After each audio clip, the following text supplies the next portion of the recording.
My wife insisted I sell my inherited childhood house for a 3-month vacation, threw a fit, and fled when I refused, and is now crawling back after discovering its enormous value. Hello, I, 34M, have been married to my wife Lisa, 29F, for nearly 5 years. She and I met through a mutual friend several years ago, and after nearly 3 years of dating, we decided to marry. Lisa and I have a lot in common, including the fact that we both work as accountants. However, after we married, she abandoned her job to join a buddy who was beginning a business. She had saved enough, and I had promised to support her, which I did. She had always wanted to start her own business because her parents were also entrepreneurs, but they haven't been very successful, so they have a small-scale skincare and wellness firm that caters mostly to locals. But Lisa wanted to accomplish something greater, and I supported her. I come from a business background as well, but I've never been very interested. My parents are extremely wealthy, and I grew up with a lot of money. My grandfather began a restaurant many years ago, and when my father was old enough, he took over, and the business really took off. We're doing well, but the company will go to my brother, not me. I don't mind. I don't want it either. I'm satisfied with my current position and intend to stay there. Unfortunately, my parents died approximately a year ago. My father had been suffering from a variety of heart ailments for a long time, and it was a cardiac arrest that finally killed him. My mother had recently died during the flu season, and it was a particularly painful time for our family. Lisa had been wonderful throughout, and I was relieved to have someone I could rely on during this tough time. My brother and I had to handle his affairs after he died because it happened so unexpectedly. My brother is a few years younger than me, and as we were dealing with our parents' lawyer, he informed us that he was finally able to share what our parents had left to us. They apparently had a stipulation stating that as long as one parent survived, we would not inherit anything. But now that they were both gone, it was time to read their wills. I thought it was an innovative approach, but Lisa didn't like it and said it was evil nonetheless. My father's will was only recently probated, and we only learned of its contents after that. It was no surprise that my parents were so dramatic about the whole thing. They had always been devotees of theatrics, so this was totally anticipated. Along with the clause stating that the wills could only be read when both of them had died, there was another clause stating that it could only be done once the probate time had expired, and that both my brother and I had to be present in the same room for it. I thought it was great since it made me feel like I was in a movie. But Lisa, as usual, didn't enjoy it at all. I wasn't shocked that she didn't enjoy the process because she had never liked my parents. She stated that they made her nervous and that she thought they were continually gazing down on her. I didn't believe it was the case, and I attempted to persuade her several times,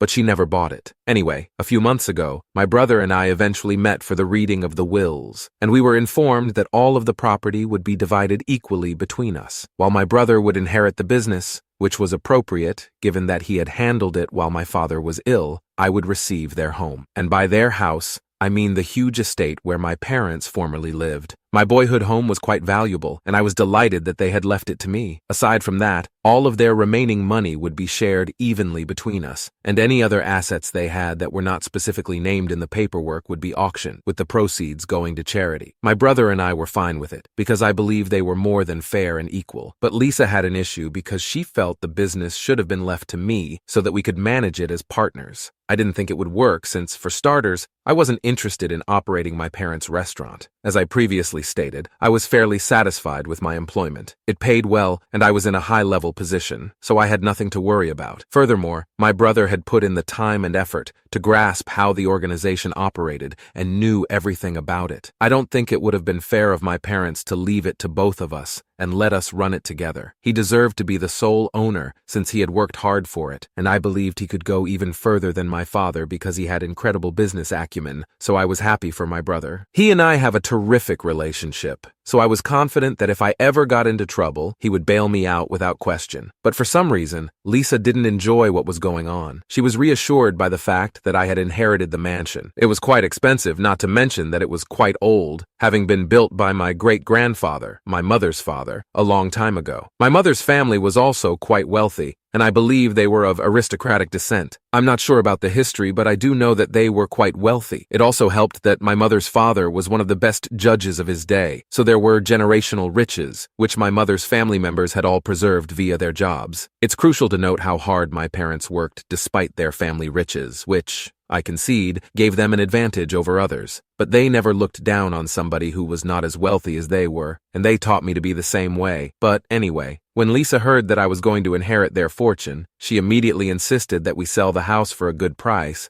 and then go on a trip with the proceeds. It was kind of stupid because we could afford to go on vacation anyway, but she didn't want the same vacation as everyone else. She urged us to quit our jobs and take a few months off. She stated that she wished to do a global tour, which would be impossible if we were shackled to our workstations. But if we sold the home that my parents had left me, we'd be able to travel for months and then return to find new occupations. I thought it was a stupid plan, and I didn't want to quit my job. I enjoy the environment where I work and the people I work with, but I cannot say the same about Lisa. She disliked having to work. I couldn't blame her because, while she had joined her friend in the business they had started together, it wasn't working as well as they had hoped. My wife was in charge of the business's finances, and she was continually whining about how long it was taking them to figure out how to scale up and become successful. They were doing okay, but it wasn't good enough for her because she was getting paid less than she used to at the bank, and I was becoming increasingly upset with her. That's something I could understand. I admired her for putting so much effort into creating something on her own, but I could only sympathize with her. I didn't want to quit my job since I enjoyed it, and I didn't believe it was fair for her to expect me to do so merely to get what she wanted. So I put my foot down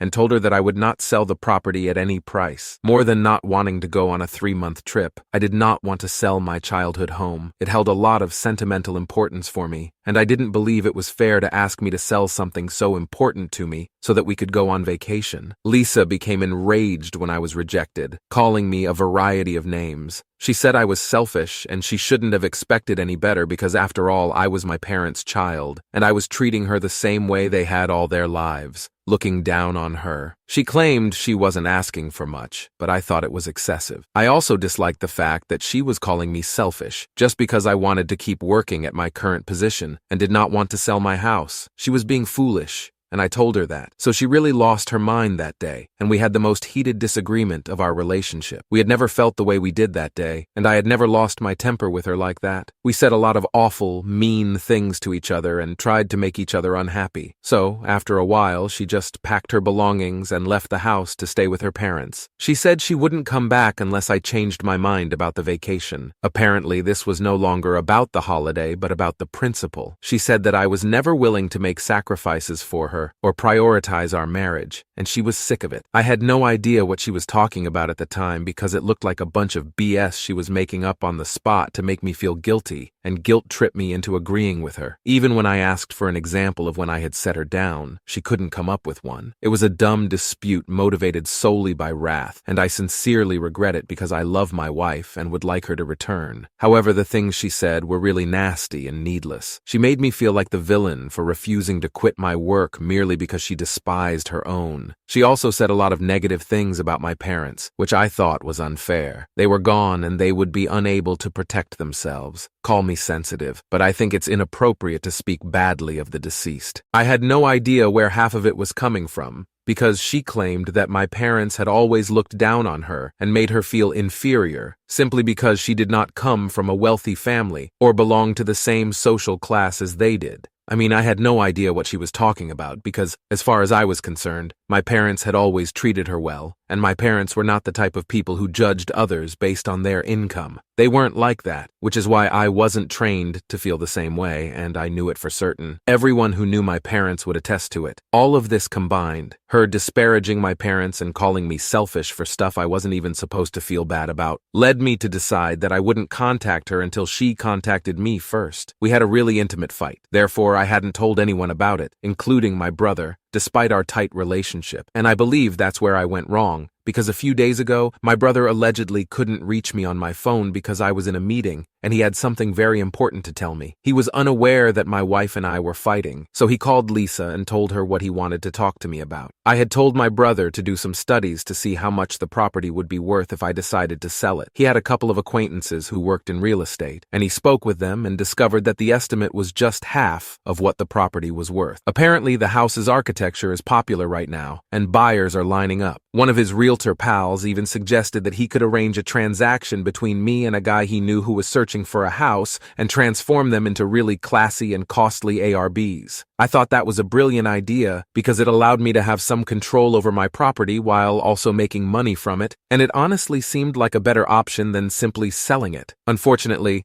My brother had already told Lisa about everything since he felt we were on good terms and that she would be interested in the good news. I called my brother after the meeting and he told me the same thing. I agreed right away, but he then told me that Lisa had also expressed her satisfaction. So when I asked him what he meant, he said that he had spoken with Lisa about it before telling me because I hadn't been returning calls, and this was just too important not to share. So he had phoned Lisa first when he couldn't reach me. I was a little concerned when I heard that. And then I informed my brother about the fight we had a few days before, as well as the fact that she had moved out and was living with her parents. So her suggesting that this was a good idea didn't sit well with me. Nonetheless, I was eager to close the deal with his realtor friend. I'd just ponder the Lisa situation later. Now that she understood what my goals were, I had no idea what she would do next. I was hoping she'd apologize to me at some point, and she did, but for all the wrong reasons. And now I'm not sure how to feel about it because Lisa contacted me that day in the evening and said she wanted to meet with me. She sounded depressed, and I assumed she was going to apologize for all the nasty things she had said to me during the fight. Not only to me, but to my parents. I expected her to apologize for everything and admit that she had acted inappropriately. Instead, she began by explaining that she had learned about my plans from my brother and wanted to make things right with me. She stated that she wanted to come home and explain all that had transpired. I was surprised when she didn't instantly apologize. I know that sounds arrogant, but I truly felt like she owed me one. So I asked her if she didn't have anything else to say and if she was going to apologize to me for what she had said. She said that she didn't feel sorry because she thought it was long overdue. She stated that everything she said the other day was motivated by anger, but she had been feeling this way for a long time. Apparently, despite being married to me for 5 years, she felt as if she had never truly been a part of my family because of where she came from. She claimed that it could have been something within herself, an inferiority complex of sorts. But whatever the case, our behavior around her didn't help because we were constantly bragging about how affluent we were and how different she was from us. That struck me as a very dumb thing to say because we had never been that way. I can tell you for certain that she was making everything up, and it was all in her brain because we are not the type of people who brag about our fortune. Furthermore, what would I gain by rubbing my wealth in the face of my wife in front of everyone? So that was a lot of garbage, and I told her so to her face. I was getting pretty upset by her continual claim that she was a victim here. My parents had been nothing but nice to her since we married, and the fact that she was making up stories to make them appear bad was getting on my nerves. So I told her I didn't want to speak with her again unless she admitted she made a mistake. She stated she wasn't going to do that.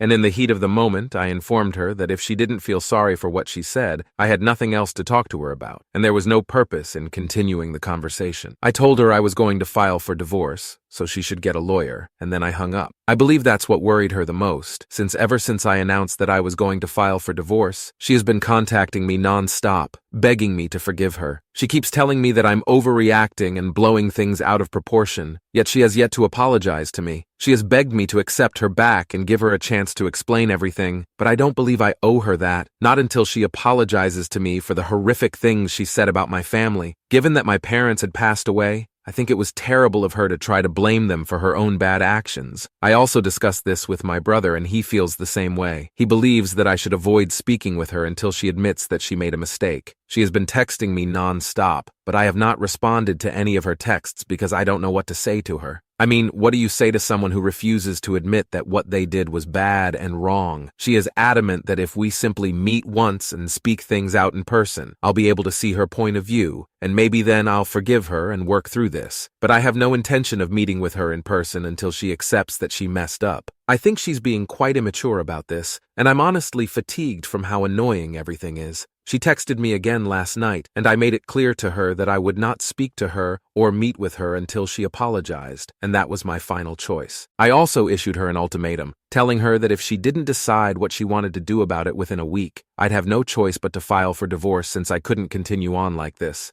I genuinely do love her, but I can't keep allowing her to disrespect me and my family and get away with it. I understand that she has never liked my parents and that she may have some personal issues that she needs to work out on her own, but that is no reason for her to speak poorly of them. She felt I was being quite unjust and selfish to behave this way, simply because I had a large inheritance to look forward to. She told me that in our marriage, I was placing fortune ahead of her, and this did not sit well with her. I'm not sure what she was hinting at, but I didn't like the insinuation that I was putting money before my marriage because that's not who I am. And even now, despite everything she has said, I'm still trying to make things work and giving her the opportunity to make things right with me because I genuinely want our marriage to work. But it appears to me that she is the one who doesn't care whether it works or not. She just wants things to work her way, even when she isn't in a position to make decisions like that. I feel suffocated right now, and I'm not sure where to go from here. I tried speaking with my brother, and he believes I should file for divorce because things are getting out of hand, which I suppose I should. But for my own peace of mind, I'd like to seek a second opinion because I don't want to make a mistake. This is a huge problem for me since I take my relationships extremely seriously and we are discussing the end of a marriage. I truly want to be sure I'm doing the right thing, and I don't want to have any regrets about my actions in the future. So, AITA, for desiring a divorce after my wife insisted on selling my childhood home so we could quit our jobs and take a 3-month vacation instead. Update 1. Hello! It's been 3 weeks since my last post here, and I finally filed for divorce a few days ago. I finally met my wife last week, after much prodding from her end. She wouldn't stop contacting me, and I really wanted to get this over with as soon as possible. To be honest, by the time I wrote that post here, I had already moved on from her in my mind. I didn't want to stay married anymore, so I came here to make sure I wasn't making any mistakes, since I didn't want to regret it later. And after reading the majority of the comments here, I realized I was doing the right thing, so I went ahead and did what I thought was right. Anyway, when I saw my wife in person,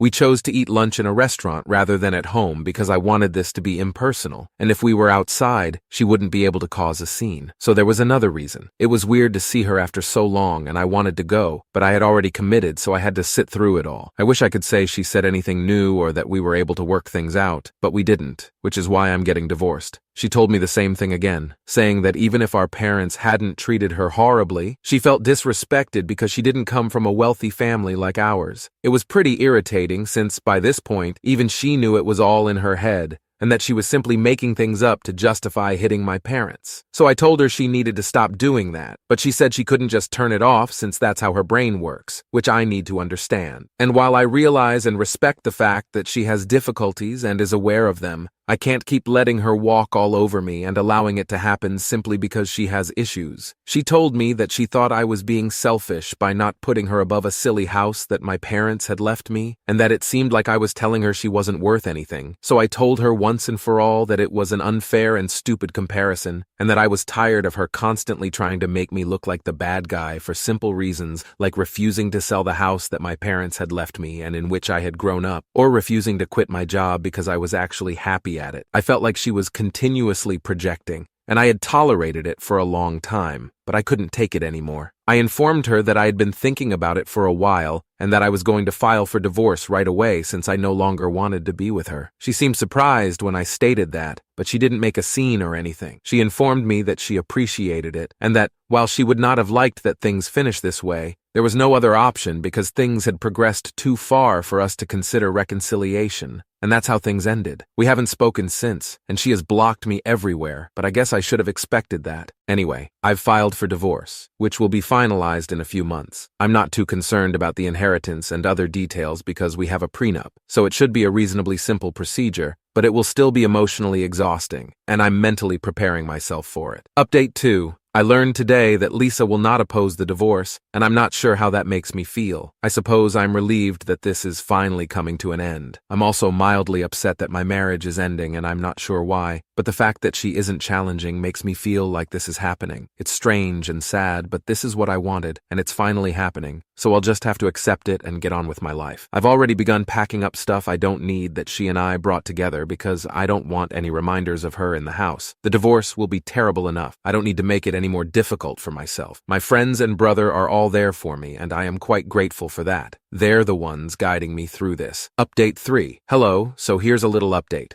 My divorce from Lisa was finalized a few weeks ago. The process was quite simple, with the only tough part being saying goodbye to her for the last time. I'm thinking she found it as difficult as I did, but even if she was hurt, she never showed it. Things are going to change now, and I'm trying to accept that.